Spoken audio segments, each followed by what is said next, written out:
Joining us to talk more about tonight's debate, Bob Cusack, editor-in-chief at The Hill. Bob, President Trump opting out. Can anybody blame him? And does the RNC feel scorned?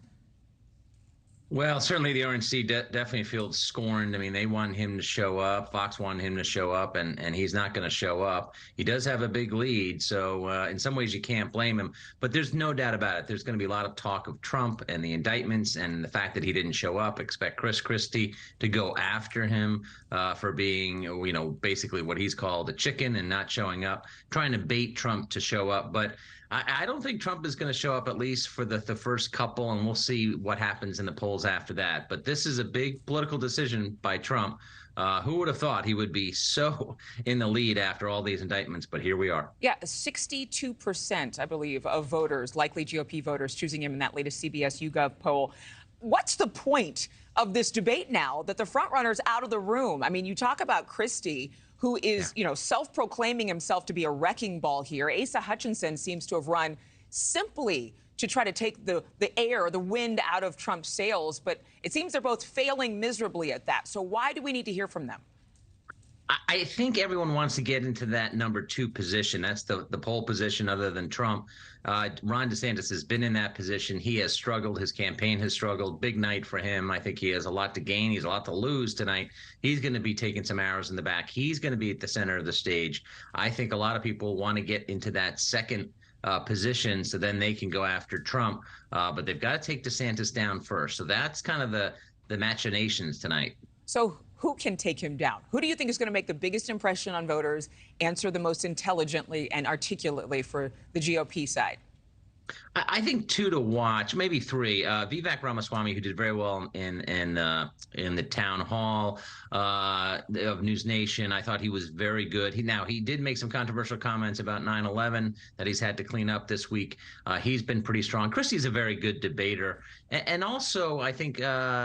Look at Tim Scott. Tim Scott has had Senator Tim Scott from South Carolina. He's had a little bit of revival in the polls, and maybe we'll see some jousting between fellow South Carolinian Nikki Haley, who's also looking for a bump from the debate. Yeah, the sole woman debating tonight on that stage. But I think about Mike Pence and DeSantis, quite frankly, who both seen deflating numbers they probably didn't anticipate going down as we go nearer and nearer to 2024. What will their distinction be tonight? How will they separate themselves with the history, the drama that they've had with President Trump? Well, I think that DeSantis has to connect with voters. He's not been able to do that on the campaign trail. He's been somewhat awkward on the campaign trail. I think for Mike Pence, he's got to distinguish himself. He's got to make some news.